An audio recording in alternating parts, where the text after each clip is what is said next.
ಎಲ್ಲ ಸಾಮೂಹಿಕ ನಾಯಕತ್ವ ಕರ್ನಾಟಕ ರಾಜ್ಯ ರೈತ ಸಂಘದ ಬಂಧುಗಳಿಗೆ ನಮಸ್ಕಾರ. ನಾವು ಗುಂಡ್ಲುಪೇಟೆ ತಾಲೂಕು ಬೀಳೂರು ಗ್ರಾಮದಿಂದ ಮಾತಾಡ್ತಿರೋದು.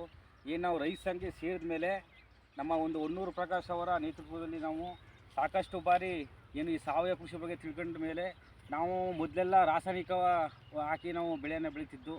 ಯಾವಾಗ ನಾವು ಅವರ ಒಂದು ಜಮೀನುಗೆಲ್ಲ ಹೋಗಿ ಎಲ್ಲನೂ ತಿಳ್ಕೊಂಡ ಮೇಲೆ ಬಟ್ ಈ ವರ್ಷ ನಾವು ಸಂಪೂರ್ಣವಾಗಿ ಸಾವಯವ ಕೃಷಿಯನ್ನು ಮಾಡಬೇಕು ಅಂತ ಇದು ಇಲ್ಲೇ ನಮ್ಮ ಪಕ್ಕದಲ್ಲಿ ಉಜ್ಗುಂದಲ್ಲಿ ತಗೊಬಂದಿರುವಂಥದ್ದು. ಒಂದು ಟ್ರಾಕ್ಟ್ರಿಗೆ 3,500 ಕೊಟ್ಟಿಗೆ ಗೊಬ್ಬರ, ಟೋಟಲ್ ಒಂದು ಎಕರೆಗೆ ಒಂದು 7 ಟ್ರಾಕ್ಟ್ರ್ ಆ ರೀತಿ ನಾವು ಊಡಿಸ್ತಿದ್ದೀವಿ. ಏನಂದರೆ ಏಪ್ರಿಲ್ ಆದಮೇಲೆ ನಮ್ಮ ಕಡೆ ಅರಿಶಿನ ಮತ್ತು ಈರುಳ್ಳಿ ತರಕಾರಿ ಬೆಳೆಗಳನ್ನ ಮಾಡ್ತೀವಿ.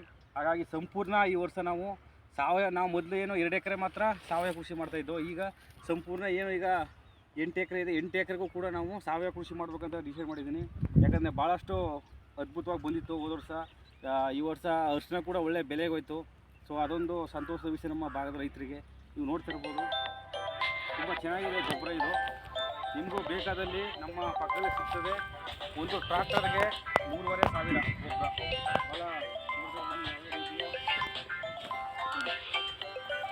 ಯಾವ ರೀತಿ ಇದೆ ಗೊಬ್ಬರ, ಬಹಳ ಒಂದು ಉತ್ತಮವಾದ ಗೊಬ್ಬರ ಇದು.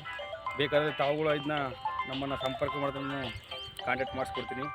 ದಯವಿಟ್ಟು ಎಲ್ಲ ನಮ್ಮ ರೈತ ಬಂಧುಗಳು ಹೆಚ್ಚು ಏನು ನಾವು ನಮ್ಮ ಭೂಮಿ ತಾಯಿನ ನಾವು ಉಳಿಸ್ಕೋಬೇಕು. ಯಾಕಂದರೆ ರಾಸಾಯನಿಕ ಹಾಕಿ ನಮ್ಮ ಭೂಮಿ ತಾಯಿನ ನಾವು ಏನು ಈ ಸಾವಯವ ಹಿಂಗಲ್ಲ 0.1 0 ಹೊಂಟೋಗ್ಬಿಟ್ಟಿದೆ ಈಗ. ಸೊ ಹಾಗಾಗಿ ಏನು ವಿದ್ಯಾವಂತ ಯುವಕರು ಇದ್ದೀರಾ, ಅವರು ತಿಳ್ಕೊಂಡು ದಯವಿಟ್ಟು ನಮ್ಮ ಭೂಮಿ ತಾಯಿನ ಉಳಿಸ್ಕೊಳ್ಳೋಕ್ಕೋಸ್ಕರ ನಾವು ಕೊಟ್ಟಿಗೆ ಗೊಬ್ಬರ ಈ ರೀತಿಯ ಒಂದು ಎಲ್ಲ ಸಮಸೆಟ್ಟಾಗಿ ಮಾಡ್ಕೊಂಡು ನೀವು ಬೆಳೆನ ಬೆಳೆದು ಭೂಮಿ ತಾಯಿನ ಉಳಿಸಿದ್ರೆ ಮುಂದೆ ನಮ್ಮ ಮಕ್ಕಳಿಗೂ ಒಂದು ಉತ್ತಮ ರೀತಿ ಆರೋಗ್ಯ ಆಗುತ್ತೆ.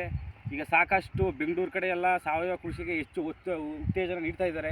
ಹಾಗಾಗಿ ಎಲ್ಲರೂ ಕೂಡ ದಯವಿಟ್ಟು ಸಾವಯವ ಕೃಷಿ ಕಡೆ ಗಮನ ಹರಿಸಿ ಒಂದು ಈ ಕೊಟ್ಟಿಗೆ ಗೊಬ್ಬರ ಮತ್ತು ಜೀವಾಮೃತ ಎಲ್ಲ ಇದನ್ನೆಲ್ಲ ಹಾಕೊಂಡು ನೀವು ಬೆಳೆನ ಬೆಳೆದೆ ಅಂತ ನಾನು ನಿಮ್ಮ ಮುಖಾಂತರ ತಿಳಿಸ್ತಿದ್ದೀನಿ. ನೋಡ್ತಿರ್ಬೋದು ನೀವು ಬಾಳೆ ಹೋದ ವರ್ಷವೂ ಕೂಡ ನಾವು ಸಂಪೂರ್ಣ ಸಾವಯವ ಕೃಷಿಯೇ ಮಾಡಿದ್ದು, ಎಲ್ಲ ಚೆನ್ನಾಗಿ ಬಂದಿತ್ತು. ಈ ವರ್ಷ ಕೂಡ ಬಾಳೆನ ನಾಟಿ ಮಾಡಿದ್ದೀವಿ. ಹಾಗೆ ಆ ಕಡೆ ಗೋಸ್ ಹಾಕಿದ್ದೀವಿ. ಈಗ ಗೋಸಿಗೆಯಲ್ಲಿ ನೋಡಿ 1/2 ಎಕರೆಗೆ 4 ಟ್ರಾಕ್ಟರ್ ಕೊಟ್ಟಿಗೆ ಗೊಬ್ಬರ ಹಾಕಿ ಮಿಕ್ಸ್ ಮಾಡಿ ಹಾಕಿರುವಂಥದ್ದು.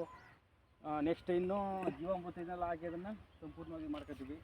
ಸೊ ಹಾಗಾಗಿ ದಯವಿಟ್ಟು ನಮ್ಮ ಬಂಧುಗಳು ಏನು ವಿದ್ಯಾವಂತರಿದ್ದೀರಾ ಇದ್ರ ಬಗ್ಗೆ ಗಮನ ಹರಿಸಿ ಏನು ಹೋರಾಟದ ಜೊತೆಗೆ ನಾವು ಸಾವಯವ ಕೃಷಿಯನ್ನು ಮಾಡಿ ಜನಗಳಿಗೆ ಉತ್ತಮ ಆರೋಗ್ಯದ ರೀತಿಯಲ್ಲಿ ನಾವು ಕೊಟ್ಟಂಥ ಸಂದರ್ಭದಲ್ಲಿ ಈಗ ಆದಷ್ಟು ಬೇರೆ ಕಡೆ ಎಲ್ಲ ಸಾವಯವ ಕೃಷಿ ಬೆಳೆದಂಥ ಪದಾರ್ಥಗಳನ್ನ ಹೆಚ್ಚು ತಗೋತಾ ಇದ್ದಾರೆ. ಸೊ ಹಾಗೆ ತಾವು ಕೂಡ ಒಂದು ಹೆಜ್ಜೆ ಮುಂದಿಟ್ಟು ಇದನ್ನು ಮಾಡಿ ಅಂತ ನಿಮ್ಮ ಮುಖಾಂತರ ತಿಳಿಸ್ತಾ ಇದ್ದೀನಿ.